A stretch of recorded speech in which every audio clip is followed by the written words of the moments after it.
Hello everyone. आज की इस वीडियो में हम बात करने वाले हैं बीए प्रोग्राम का सेक सब्जेक्ट। और सेक सब्जेक्ट में हमने लेजिस्लेटिव सपोर्ट जो आपका सब्जेक्ट है ये लिया है।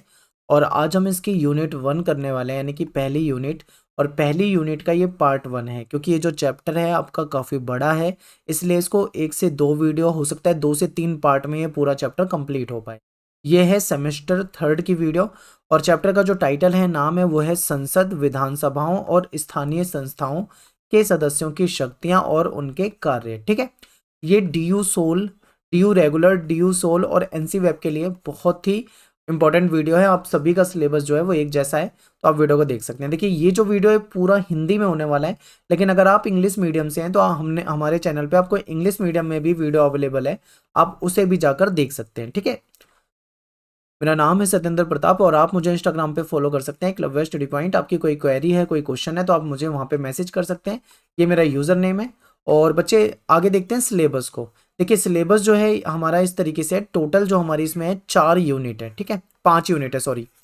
टोटल 5 यूनिट को हम यहाँ पे देखेंगे। और जो यूनिट है ये काफ़ी बड़ी बड़ी हैं, तो हो सकता है एक यूनिट में आपको 2 से 3 पार्ट में आपको कराया जाए, तभी जाके आपका चैप्टर कंप्लीट हो पाएगा। ठीक है, तो आज हम पहली यूनिट करने वाले हैं और इसमें हाइलाइट्स देख लेते हैं कि क्या क्या इस चैप्टर में हम पढ़ेंगे। तो इस वीडियो में क्या क्या पढ़ेंगे, तो हम देखेंगे संसद, इसके बाद राज्यसभा, लोकसभा, ठीक है, राष्ट्रपति के बारे में पढ़ेंगे।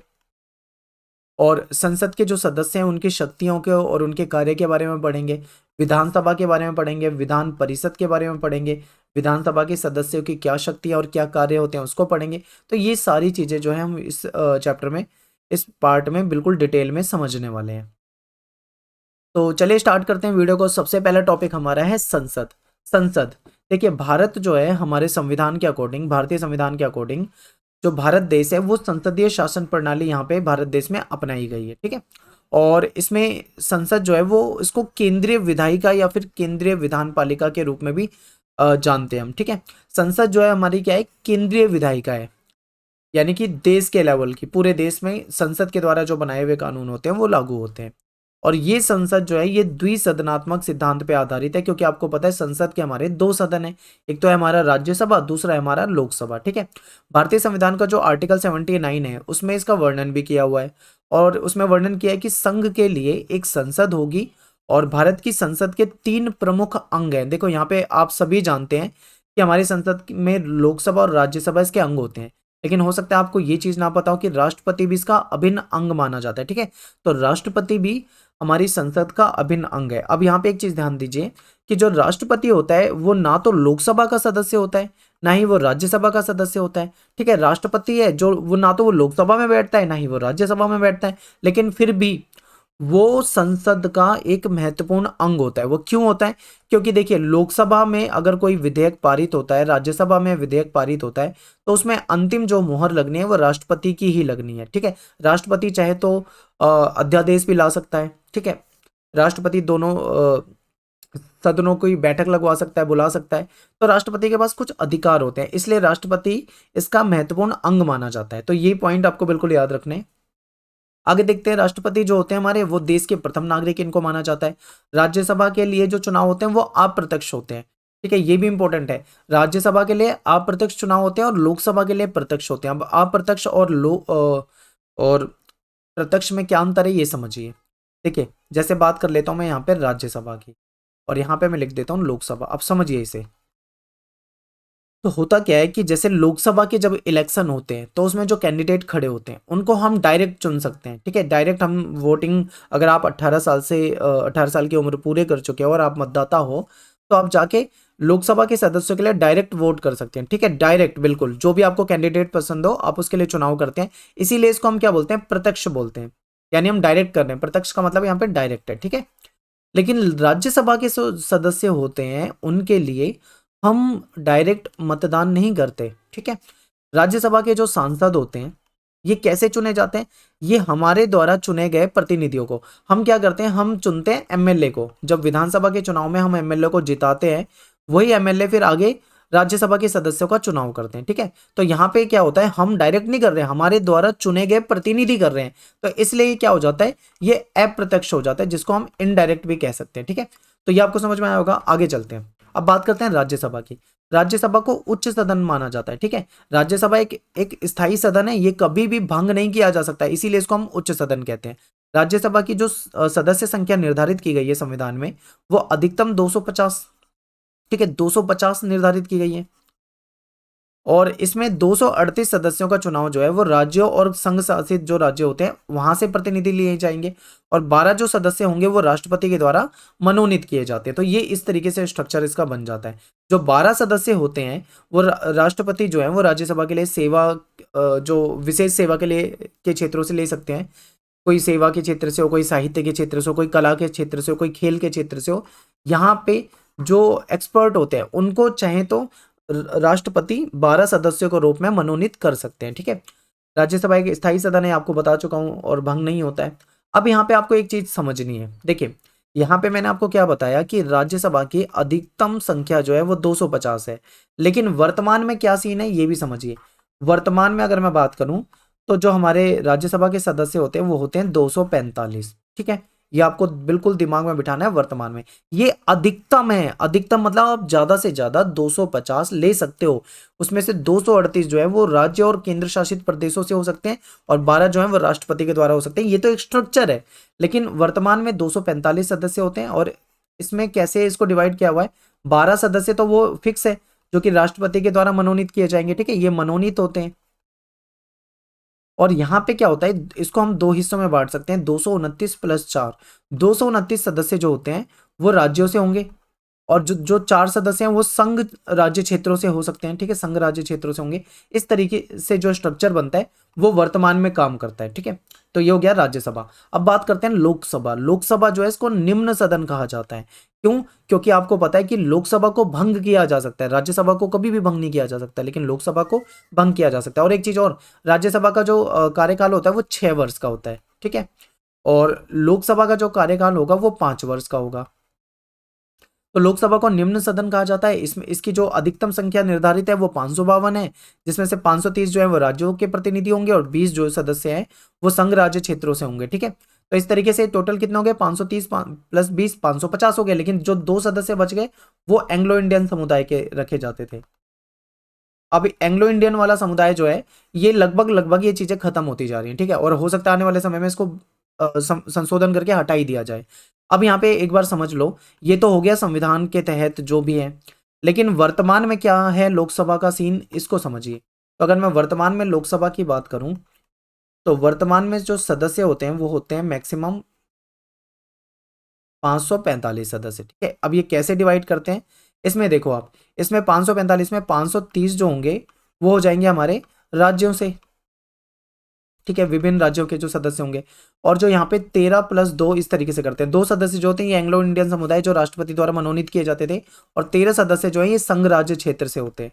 तो इस तरीके से ये एक स्ट्रक्चर होता है। ठीक है, वर्तमान में इतनी सदस्य हैं, लेकिन अगर पूछा जाए तो मैक्सिमम कितने हो सकते हैं, तो 552। तो ये दोनों चीजों में अंतर आपको पता होना चाहिए। ठीक है, अब बात करते हैं आगे। लोकसभा के सदस्यों का चुनाव जो है वो सार्वभौमिक वयस्क मताधिकार द्वारा होता है और डायरेक्ट होता है। हम जाके इनके लिए डायरेक्ट वोट कर सकते हैं। सार्वभौमिक वयस्क मताधिकार का मतलब है कि जो भी भारत का नागरिक 18 वर्ष की आयु पूरा कर चुका हो वो मतदान कर सकता है। वास्तव में ये सदन जो है वो भारत के सभी लोगों का प्रतिनिधित्व करता है, और ये अस्थायी सदन होता है, और इसका कार्यकाल जो है वो 5 साल का होता है। लेकिन अगर राष्ट्रपति और चाहे तो प्रधानमंत्री की सलाह पे 5 वर्ष से पहले भी इस सदन को विघटन कर सकता है, यानी कि खत्म कर सकता है, भंग कर सकता है। ठीक है, तो ये लोकसभा।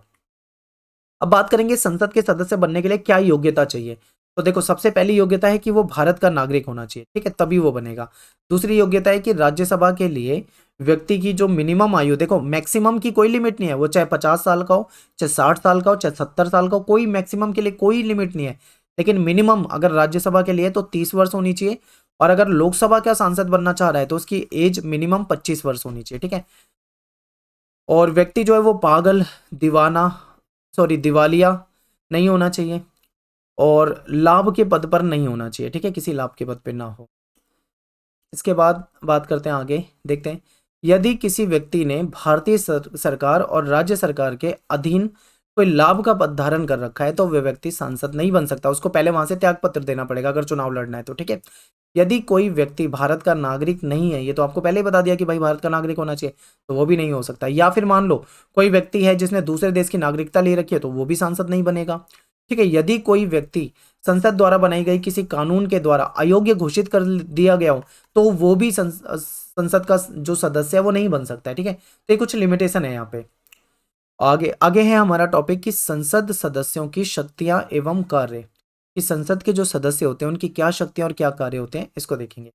देखिए, ये विधायी शक्तियां हैं, इनके पास पर्यवेक्षक शक्तियां हैं, निर्वाचन संबंधी शक्ति, संवैधानिक और प्रतिनिधि संबंधी शक्तियां, वित्तीय शक्तियां, अन्य शक्तियां, ये सारी की सारी क्या है, इनकी शक्तियां हैं।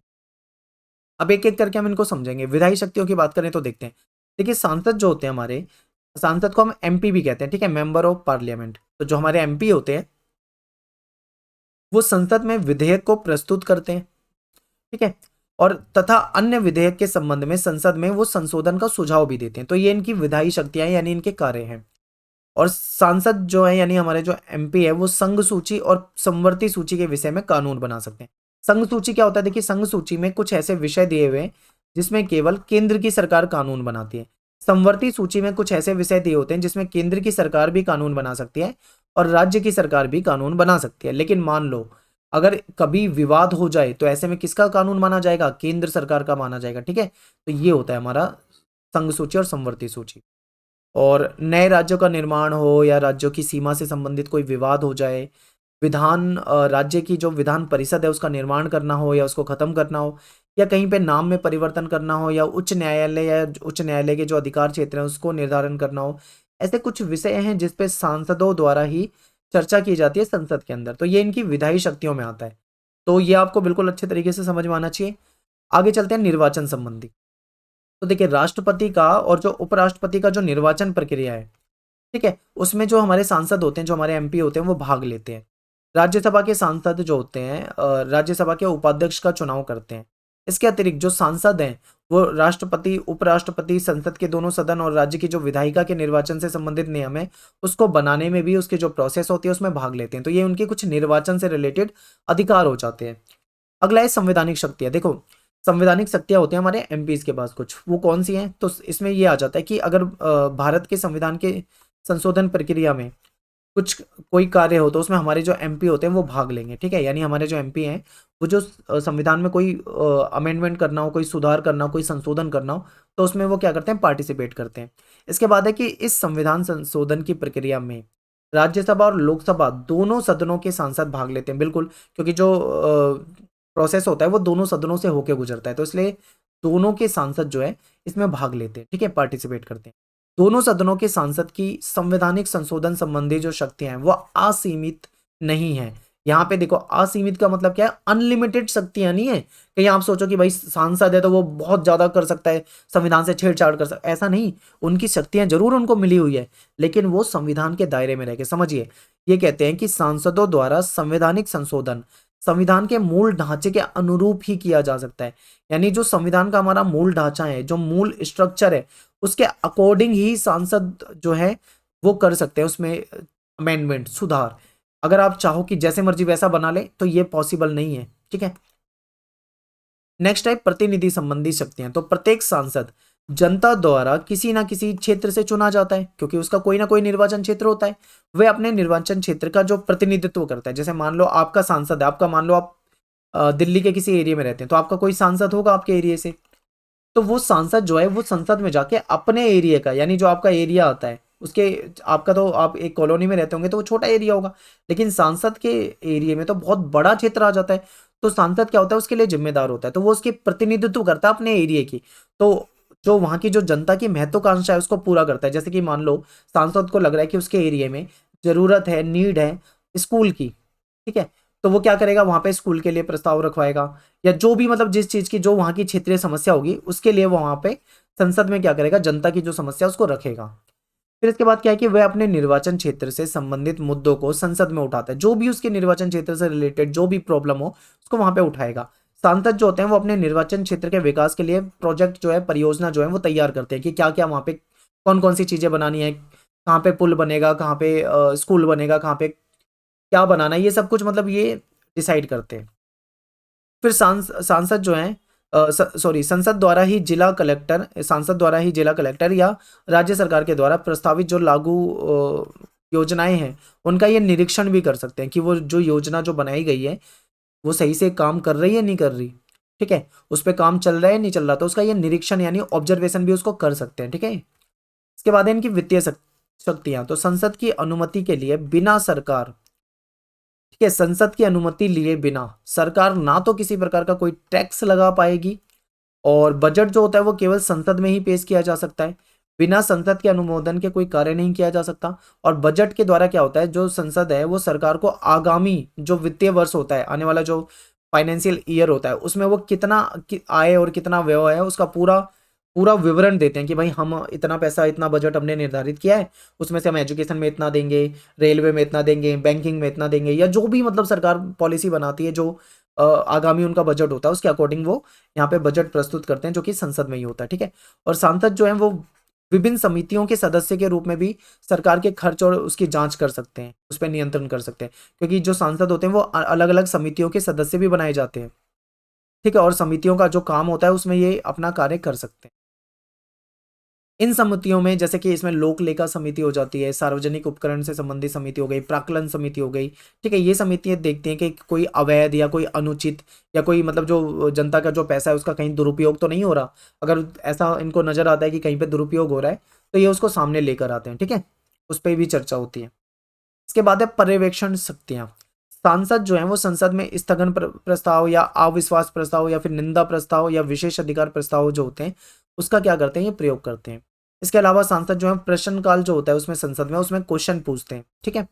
लोक लेखा, अनुमान और विभिन्न विभागों में जो संबंधित जो स्थायी समिति हो या फिर तदर्थ समिति हो उसमें भी ये भाग लेते हैं और उनके जो काम होते हैं उस पर निगरानी रखते हैं कि सही से कार्य हो रहा है या नहीं हो रहा, ये इनके काम है। इसके अलावा कुछ अन्य शक्तियां भी है, जैसे आपको पता है कि आर्टिकल 352, 356 और 360 के तहत क्या हो जाता है, हमारे यहाँ पे आपातकाल लगाया जा सकता है, ठीक है, इमरजेंसी लगाई जा सकती है। तो आपातकाल लगाने का उल्लेख इसमें किया गया है। तो राष्ट्रपति द्वारा आपातकाल की घोषणा मंत्रिमंडल के सुझाव पे की जाती है। इसके बाद दोनों सदनों की इसमें सहमति लेनी आवश्यक है। और संसद के सदस्य के रूप में सांसद जो होते हैं वो राष्ट्रीय और राज्य के जो वित्तीय आपातकाल होता है उसको लागू करने के लिए अपना स्वीकृति देने का अधिकार रखते हैं। ये चाहे तो उनकी अन्य शक्तियों में इनको हम रख सकते हैं, ठीक है।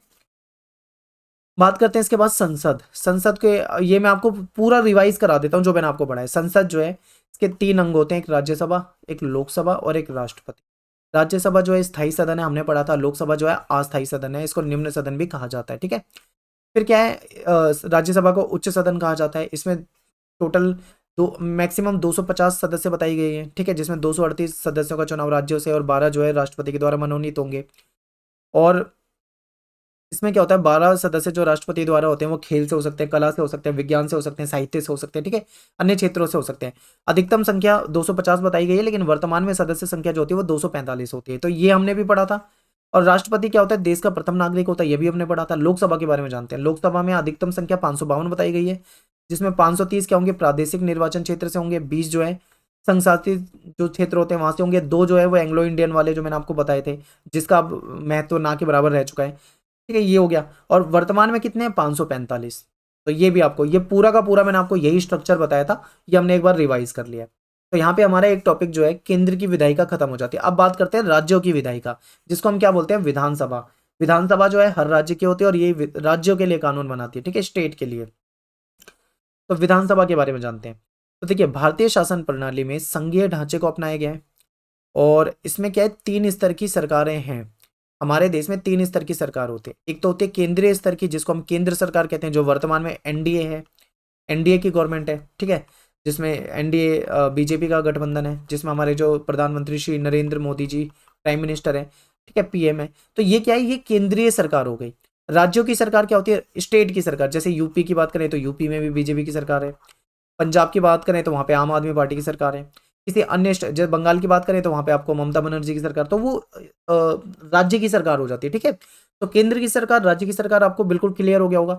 अब एक होती है इनसे भी नीचे लेवल की, जिसको हम बोलते हैं पंचायत या फिर नगर नगर निगम, जिसको हम लोकल गवर्नमेंट भी बोलते हैं, या फिर स्थानीय शासन, स्थानीय स्वशासन, या फिर स्थानीय निकाय, कई नामों से जानते हैं, लोकल गवर्नमेंट।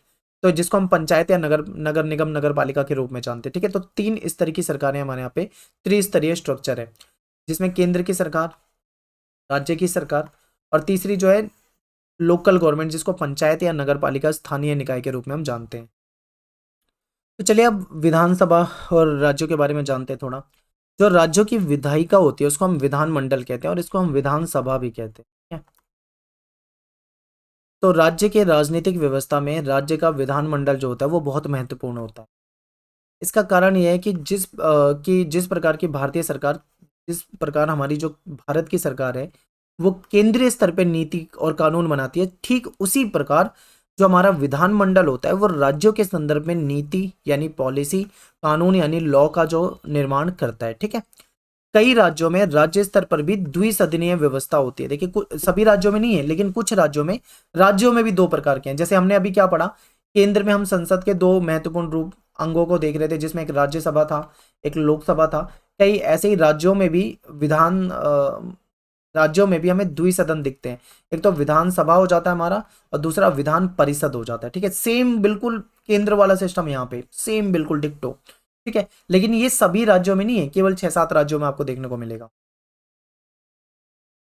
तो राज्यों का जो उच्च सदन होता है उसको विधान परिषद कहा जाता है और विधान परिषद का वही सीन है सेम राज्यसभा वाला, इसको भंग नहीं कर सकते। ठीक है, इसको खत्म तो वैसे किया जा सकता है अगर चाहें तो, लेकिन वैसे भंग नहीं होती है और ये एक स्थायी सदन के रूप में हमें देखेंगे। इसके सदस्यों का चुनाव जो है अप्रत्यक्ष तौर पे किए जाते हैं। जैसे कि राज्यसभा के चुनाव होते थे, राज्यसभा में क्या होता था, जो वहाँ के एमपी होते थे उसको हम नहीं चुनते थे, बल्कि हमारे द्वारा चुने हुए एमएलए चुनते थे। याद है आपको, अभी मैंने जस्ट थोड़ी देर पहले बताया था। ठीक इसी तरीके से इसमें भी अप्रत्यक्ष चुनाव होता है। इसके सदस्य भी 6 वर्ष के लिए 6 वर्ष का चुनाव होता है और इसके 1/3 सदस्य जो है वो हर दूसरे वर्ष क्या होते हैं, सेवानिवृत्त हो जाते हैं। और विधान परिषद के सदस्यों की जो अधिकतम संख्या है वो विधानसभा की 1/3 होगी या फिर 40 होगी मिनिमम। ठीक है, ये सॉरी मैक्सिमम, यानी कि विधान परिषद के जो सदस्यों की जो मैक्सिमम संख्या होगी वो या तो 40 होगी या फिर विधानसभा उस राज्य का जो विधानसभा होगा उसकी जो संख्या होगी उसकी 1/3 होगी, 1/3 होगी। ठीक है, इसके बाद है कि राज्यों में विधान परिषद का प्रावधान है, परंतु वास्तव में राज्य द्वारा संसद से विधान परिषद की मांग किए जाने पर ही संसद इसके संदर्भ में निर्णय ले सकती है। इसका मतलब यह है कि मान लो किसी राज्य को ऐसा लगता है कि उसके वहां पे एक ही विधायिका है, वो चाहे कि हम विधान परिषद भी अपने यहाँ पे रखें, तो उसके लिए वो क्या करेगा, वो राज्य डिमांड करेगा। ठीक है, संसद से, तो संसद चाहे तो उसके बारे में निर्णय ले सकती। वर्तमान में 6 राज्यों में विधान परिषद है, जिसमें हमारा यूपी आ जाता है, बिहार आ जाता है, तेलंगाना आता है, कर्नाटक आता है, महाराष्ट्र आता है और आंध्र प्रदेश। इंपॉर्टेंट।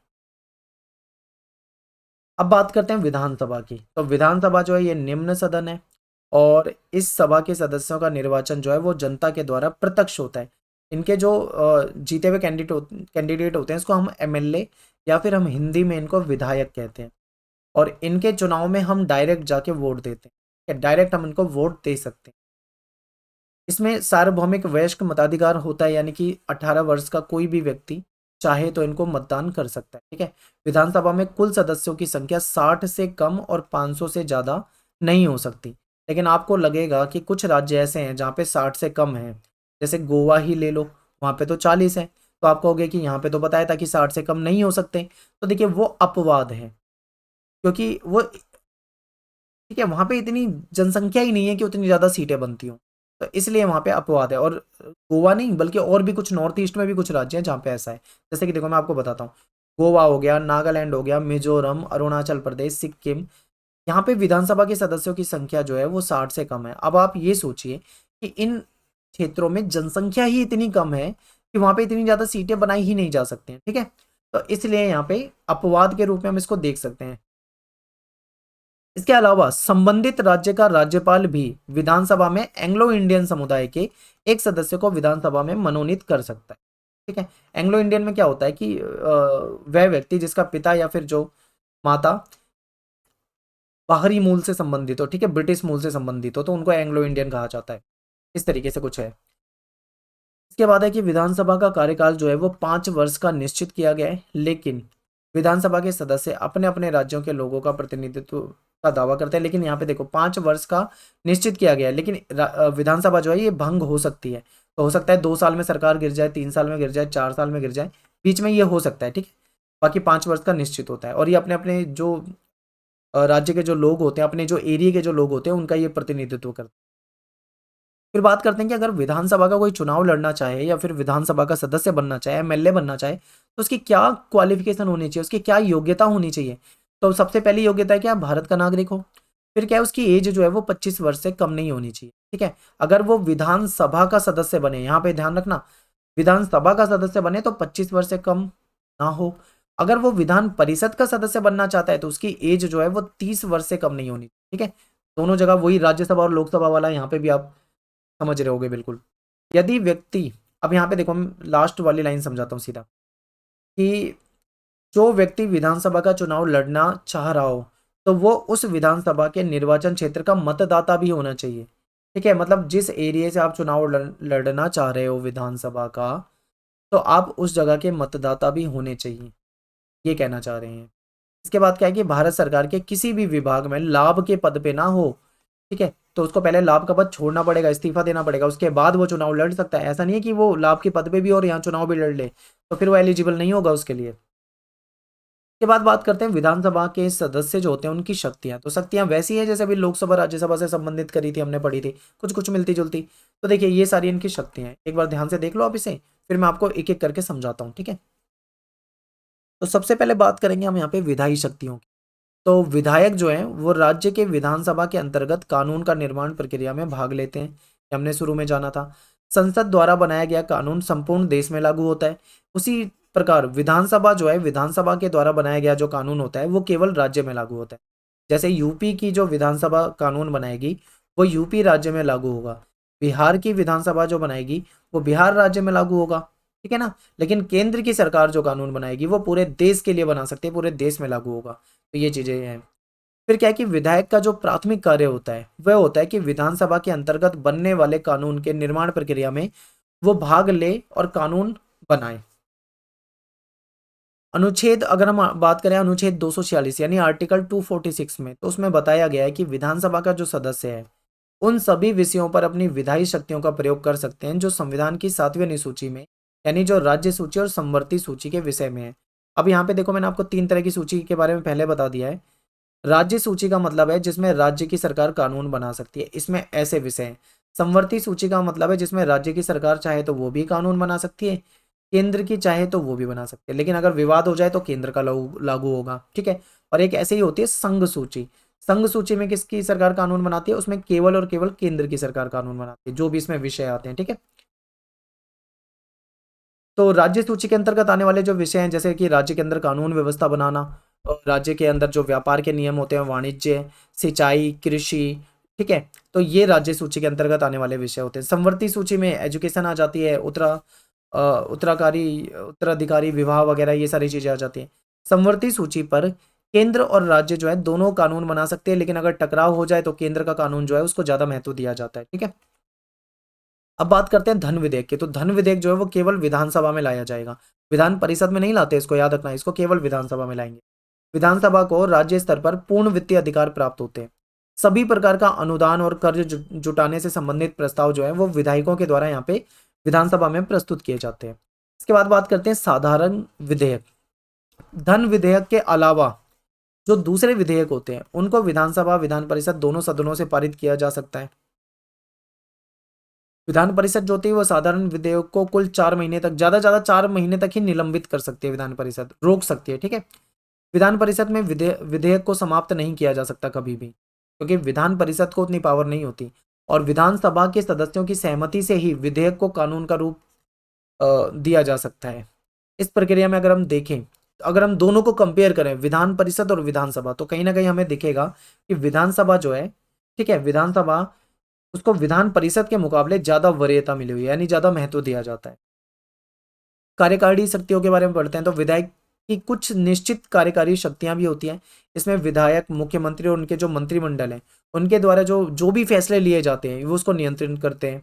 और यदि सरकार के किसी नीति के प्रति सभी विधायकों को आम सहमति नहीं बन पाती तो विधायक जो है उसकी विरोध भी कर सकते हैं, ठीक है। कोई पॉलिसी आ रही है, मान लो लेकर आ रहे हैं, नहीं लगता विधायकों को कुछ को कि ये सही है, तो वो उसका विरोध कर सकते हैं, ठीक है। इसके अलावा विधायक जो है वो सरकार के प्रति सदन में अविश्वास प्रस्ताव भी ला सकते हैं, और अगर वो पारित हो गया तो फिर पूरी जो मंत्री जो भी मतलब उनकी मंत्रिपरिषद होते हैं उसको पूरे को इस्तीफा देना पड़ता है, ठीक है। उसको इस्तीफा देने के लिए मजबूर किया जाता है अगर अविश्वास प्रस्ताव पारित हो गया तो। वैसे ये हो इसको पारित कर पाना ज़्यादा आसान भी नहीं होता, ठीक है, प्रोसेस इसकी कठोर है। इसके बाद एक क्वेश्चन पूछना। तो विधानसभा का जो अधिवेशन होता है उसमें प्रतिदिन 1 घंटा जो होता है वो प्रश्न पूछने के लिए निर्धारित होता है। विधायक को यह पूरा अधिकार है कि वह सदन में पहले से सूचना देकर किसी भी मंत्री या मुख्यमंत्री से क्वेश्चन पूछ सकता है, पॉलिसी से रिलेटेड या फिर कुछ काम से रिलेटेड, काम हुए ना हुए, पैसे कहाँ खर्च हुए, वो सारी चीजें जो होती हैं। इसके बाद वाद विवाद। आपको पता है कि आपने देखा होगा राज्यसभा लोकसभा वहां पे खूब चर्चा होती है, खूब वाद विवाद होता है। तो ऐसे विधानसभा जो होते हैं वहां पे भी जो विधायक होते हैं वो भी क्या करते हैं, सदन में वाद विवाद करते हैं। विधायक जो होते हैं उनकी नीति उनकी जो नीति होती है, जो पॉलिसी होती है, जो भी वाद विवाद या जो चर्चा हुई होती है वो न्यूज़पेपर में या फिर न्यूज़ के जरिए लोगों तक पहुंचाई जाती है, ठीक है। जनता देखती है। आप देखते हो ना लोकसभा राज्यसभा में किस तरीके से टकराव होता है, कैसे मतलब वो लड़ते झगड़ते रहते हैं, तो वो न्यूज़पेपर के जरिए, न्यूज़ के जरिए हमारे तक पहुंच जाती है। इसी के आधार पे फिर जनता जो होती है वो अपने अपने जो नेता होते हैं, ठीक है, चाहे वो उनके लोकसभा राज्यसभा के सांसद हों या फिर उनके विधायक हों, ठीक है, उनके प्रति अपनी जो इमेज है वो बना सकते हैं, धारणा बना सकते हैं कि कौन हमारे प्रति काम कर रहा है, कौन हमारे लिए काम नहीं कर रहा है, उन्हें वहां से पता लगता है। इसके बाद है स्थगन प्रस्ताव। कोई भी विधायक विधानसभा के सत्र के दौरान सार्वजनिक महत्व के किसी विषय पर वाद विवाद के लिए स्थगन प्रस्ताव ला सकता है, ठीक है। यदि विधानसभा का अध्यक्ष जो होता है वो प्रस्ताव को स्वीकार कर लेता है, स्पीकर जो है वो स्वीकार कर लेता है, तो विधानसभा के सभी सदस्य इस प्रस्ताव पे विचार करते हैं, चर्चा करते हैं, ठीक है। इसके बाद है ध्यान आकर्षण प्रस्ताव। इसमें क्या होता है, जो विधायक होते हैं, एमएलए होते हैं, वो विधानसभा के सत्र के दौरान सदन में ध्यान आकर्षण प्रस्ताव जो होते हैं वो पेश करते हैं। इस प्रस्ताव से संबंधित जो भी मंत्री होता है उसका ध्यान आकर्षित किया जाता है उसके काम से रिलेटेड। फिर निंदा प्रस्ताव। इसमें क्या होता है, विधानसभा में किसी मंत्री के विरोध में निंदा प्रस्ताव पारित हो जाए अगर, तो पूरी मंत्रिपरिषद को त्यागपत्र देना होता है। ये एक तरह से वही हमारा जो अविश्वास प्रस्ताव पे बात कर रहे थे उसी से संबंधित हो गया ये। और इसके बाद है निर्वाचन संबंधी शक्तियां। तो राज्य विधानसभा के सदस्य जो हैं वो भारत के राष्ट्रपति, हाँ देखो, विधानसभा के जो हमारे सदस्य होते हैं, जो हमारे एमएलए होते हैं, वो किस किस का निर्वाचन करते हैं, तो देखिए भारत के राष्ट्रपति का जब चुनाव होता है तो हमारे जो एमएलए हैं उसमें भाग लेंगे, ठीक है। याद रखना, ये आता है पेपर में क्वेश्चन। फिर क्या है कि जो विधानसभा के सदस्य हैं हमारे, वो विधानसभा के अध्यक्ष जो होते हैं, जो स्पीकर बनते हैं, या जो उपाध्यक्ष होते हैं, उनके लिए हमारे जो एमएलए हैं वो चुनाव करते हैं। फिर क्या है कि जो राज्य विधान परिषद के कुल सदस्यों के 1/3 सदस्यों को विधानसभा के सदस्यों द्वारा ही निर्वाचित किया जाता है, ठीक है। जो विधान परिषद के सदस्य हैं वो भी विधानसभा के सदस्य द्वारा ही निर्वाचित होते हैं। और राज्यसभा के जो सदस्य होते हैं उनका जब चुनाव होता है, यानी राज्यसभा के जो एमपी होते हैं उनका जो चुनाव होगा, उसमें भी जो हमारे एमएलए होते हैं वो क्या करते हैं, चुनाव करते हैं उनका, ठीक है। तो ये इनकी निर्वाचन संबंधी कुछ शक्तियां हो गई। इसके बाद न्यायिक शक्तियां। विधानसभा को एक संस्था के तौर पर विशेष अधिकार दिया गया है। यदि कोई व्यक्ति विधानसभा के इन विशेष अधिकारों की अवहेलना करता है तो विधानसभा के सदस्य जो है उस व्यक्ति को बहुमत के द्वारा दंड दे सकते हैं, ठीक है।